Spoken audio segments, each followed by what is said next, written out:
There was one game that was played in the Nigeria Premier Football League, and it was between Akwa United and Bendel Insurance, and that game ended in a 1-0 draw. And for that draw, Bendel Insurance made sure that the coach right there talking about Mohammed Babaganaru, he has left his post as technical advisor of Akwa United. Now, the coach took the decision in the aftermath of that 1-0 home draw against Bendel Insurance at the Godswill Akpabio International Stadium on Monday. Now, this disappointing result leaves the Promise Keepers in 19th position on the log with 16 points.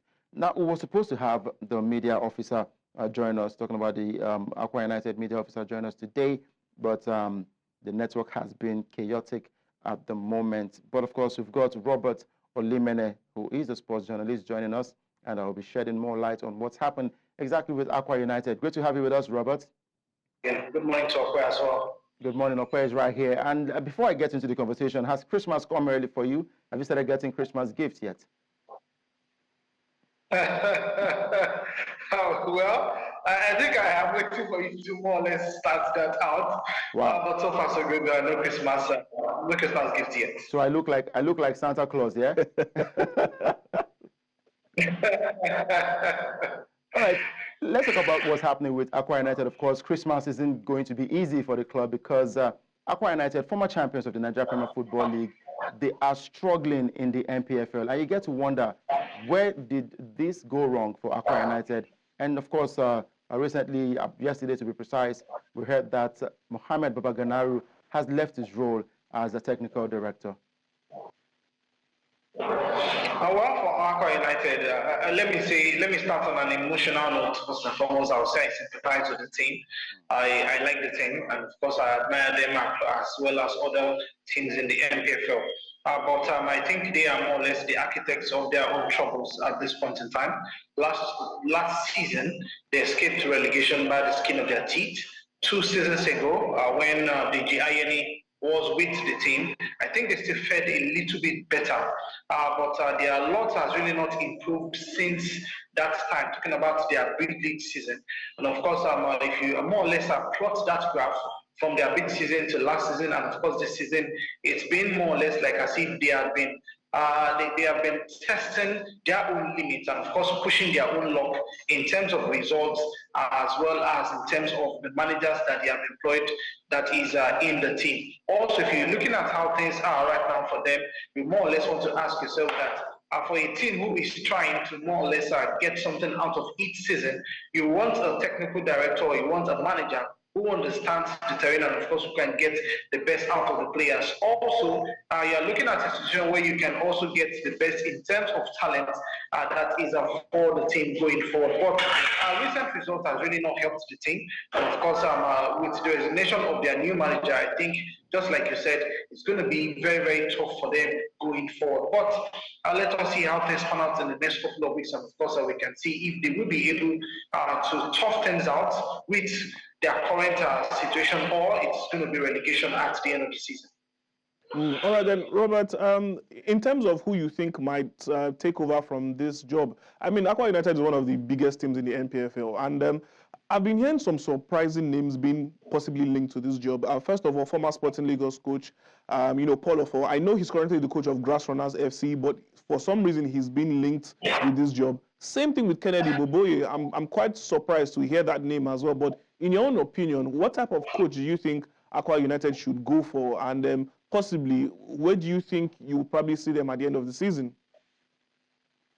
Okay, let me start in terms of the names of the coaches being thrown around.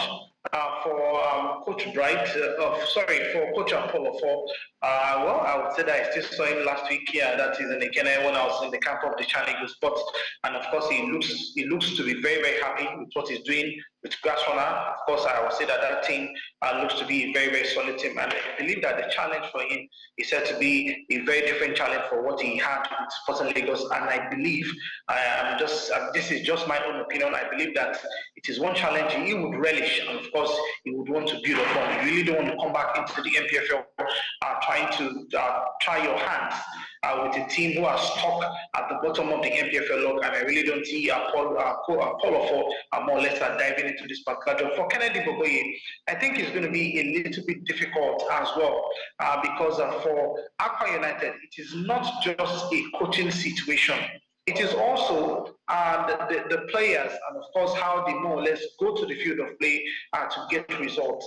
I've seen them play twice this season, and I would say that my honest take is I've really not been impressed with what I have seen so far. The game they played in Ibadan here was a shambolic performance. That is my own opinion as regards their performance here in Ibadan. And of course, they were beaten soundly by Shooting Stars Sports Club of Ibadan. Also, I saw their game against El Kanemi Warriors. And I would say to you that the defensive display of the team in that particular game against El Kanemi Warriors left a whole lot to be desired.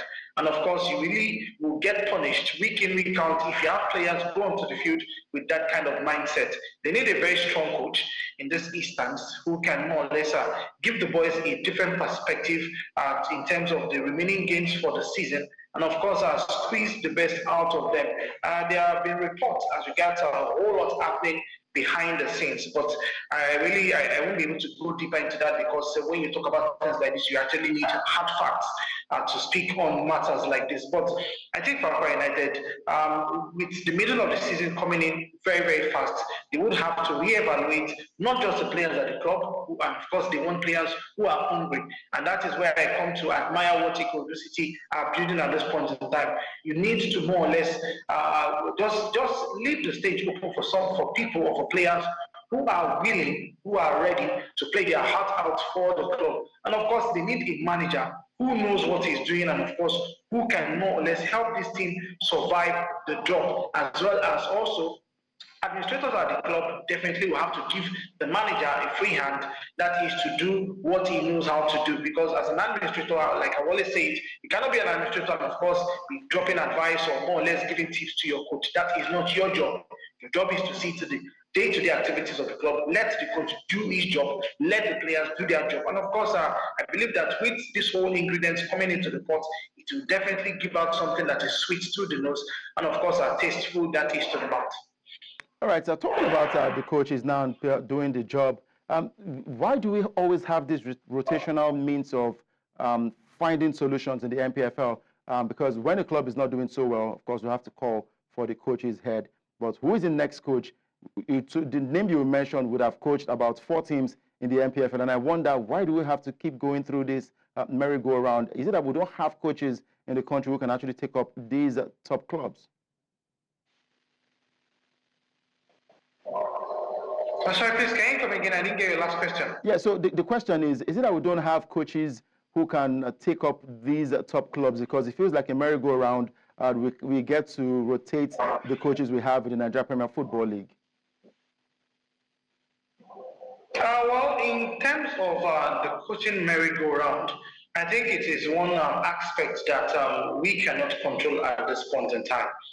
For NPFL clubs, just a little of them, or just a few of them are willing to more or less give the job to names who are not tested or names who really do not have that kind of deep record in terms of what they have been able to do in the league or that is in the NNL as it is. So just a few clubs are willing to more or less impose that kind of faith on a new manager or a new name in the pot, saying that, you know what, come and take charge of our team, and of course we'll see what you can do going forward.